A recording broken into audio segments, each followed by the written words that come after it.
Bonjour, ici Stéphane, j'espère que vous allez bien. Connaissez-vous le film Jean de Florette? C'est un film magnifique que je vous recommande de regarder avant de vous lancer dans la culture de votre verger ou de votre potager. Regardez-le et vous comprendrez mieux les conséquences dramatiques du manque d'eau au jardin lorsque l'on cherche à devenir autonome dans une petite ferme. Pour simplifier, je dirais qu'il est inutile de planter quoi que ce soit au verger ou au potager avant d'avoir répondu sérieusement à la question de l'approvisionnement en eau pour l'arrosage l'été. Et si, comme nous, vous n'êtes pas raccordé à l'eau de la ville et que vous n'avez pas de puits, ni de lac, ni de source, ni de rivière, la disponibilité en eau devient vraiment un facteur limitant. En autonomie, il n'y a pas de plan B avec l'eau de la ville. Alors, si on fait un point sur l'été 2018, qui a été particulièrement sec en France, je dirais que dans mon jardin, ce manque d'eau s'est fait sentir à partir du 20 juillet et il s'est prolongé jusqu'au début du mois d'octobre. À l'avenir, des périodes de grosse sécheresse vont certainement se renouveler en raison du réchauffement climatique, alors que chez nous, dans les Hautes-Pyrénées, normalement, la pluviométrie est quand même assez abondante. Alors, s'il ne pleut pas de tout l'été, ce qui n'est plus totalement exclu maintenant, il va devenir impossible de produire quoi que ce soit au potager.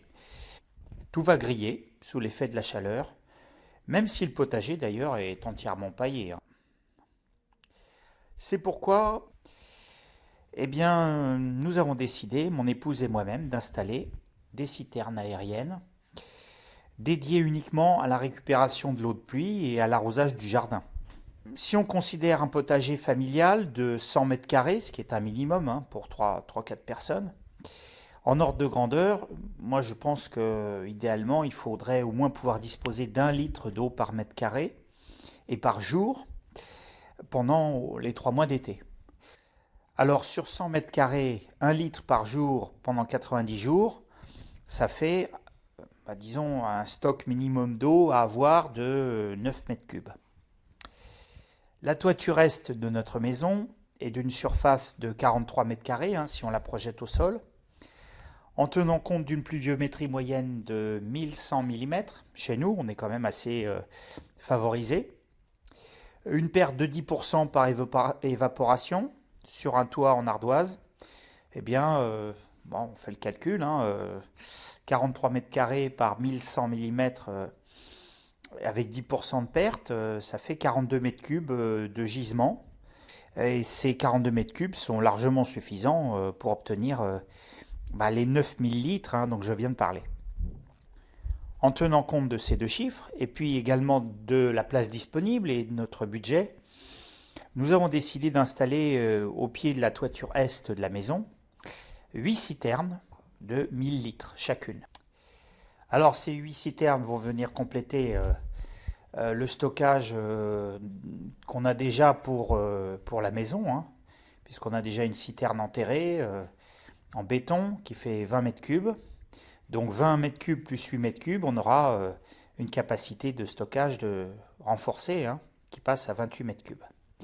Cette solution nous permet de collecter et conserver l'eau de pluie à l'abri de la lumière, de l'air et des poussières et des insectes, de façon modulaire.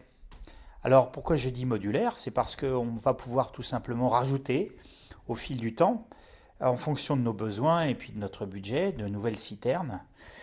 Il suffira donc à chaque fois de les raccorder au système existant. C'est une bonne chose d'installer les citernes comme ça pour l'arrosage en haut du terrain si vous avez un peu de pente, parce que ça vous permet d'envisager, comme nous, l'arrosage gravitaire, c'est-à-dire que l'eau va couler dès qu'on va ouvrir le robinet dans le sens de la pente. On n'aura pas besoin de mettre ni une pompe, ni un panneau solaire, ni quoi que ce soit.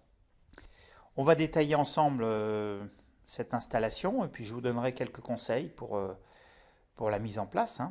Je vous recommande de vous procurer des citernes noires, parfaitement opaques, pour éviter le verdissement des cuves, la formation d'algues et la prolifération des bactéries.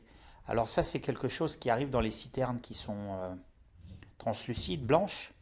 c'est qu'au bout de 2-3 ans, eh bien, les citernes sont plus blanches, elles deviennent vertes. Ensuite, c'est mieux de disposer les citernes à l'ombre, si on peut, pour éviter qu'elles ne chauffent au soleil, et surtout pour éviter qu'elles ne s'abîment avec les rayons ultraviolets. Pour augmenter la durée de vie des citernes, elles sont mieux à l'ombre. Alors nous, on les a mis à l'est, donc elles vont recevoir un peu le soleil du matin, mais je pense que quand j'aurai fini de les installer, je ferai grimper dessus une plante, alors peut-être, je sais pas, un actinidia ou quelque chose, pour les mettre à l'ombre.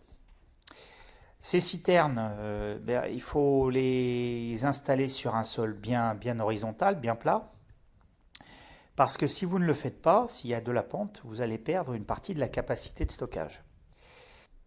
Si vous le pouvez, je vous conseille de vous procurer des citernes de 1000 litres équipées d'une palette en plastique. Les palettes en bois pourrissent en seulement 5 ou 6 ans, et donc vous êtes obligé de les remplacer, ce qui est contraignant puisqu'il faudra tout redémonter. Les citernes sont reliées entre elles dans notre système par le bas grâce à un kit de raccordement qui se visse sur le filetage du robinet d'évacuation de la citerne. Pour faciliter le raccordement des tubes en polyéthylène, je vous recommande d'utiliser du liquide vaisselle. Ça, c'est un truc vraiment souverain. Vous enduisez un petit peu le bout de liquide vaisselle et ça vous permet de les emboîter en force beaucoup plus facilement dans les raccords. Vous pouvez même d'ailleurs les biseauter un petit peu au cutter, ce que j'ai fait. Ça facilite encore le travail. Si les citernes sont neuves, n'oubliez pas d'enlever l'opercule en plastique ou en aluminium. Pour déterminer la longueur exacte de chaque tube de liaison, vous pouvez les présenter et les marquer au couteau et les couper au niveau de l'épaulement situé ici. Choisissez exclusivement des tubes polyéthylène de qualité alimentaire. Alors c'est comme pour les citernes, citernes alimentaires, tubes alimentaires. Ils sont généralement dotés d'une bande bleue. Et ces tubes sont coriaces. Alors pour les redresser facilement, si vous avez acheté un rouleau, c'est assez difficile de le mettre droit. Donc pour les redresser facilement, moi j'ai un truc, c'est de les mettre en plein soleil. Ils vont chauffer un peu, ils vont se ramollir. Et puis vous mettez un poids, comme ça ils vont se tenir droit. Pour la filtration de l'eau, vous pouvez utiliser par exemple un filtre à visser sous le bouchon de la citerne, c'est ce que j'ai utilisé. Et ce filtre, il va vous permettre de retenir les grosses impuretés provenant de la toiture. Il y a d'autres systèmes. On peut également opter pour un filtre à installer sur la descente d'eau pluviale. Enfin, n'oubliez pas de relier vos cuves ensemble avec plusieurs bons cadenas pour éviter de vous les faire faucher. Dans les prochains jours, l'ensemble sera raccordé à un tube enterré dans le jardin jusqu'au robinet. Et voilà, le système sera opérationnel. Mais avant cela, je vais d'abord relier la première citerne à la descente d'eau de ma gouttière. Je vous dis à bientôt dans une prochaine vidéo et je vous embrasse tous. Au revoir.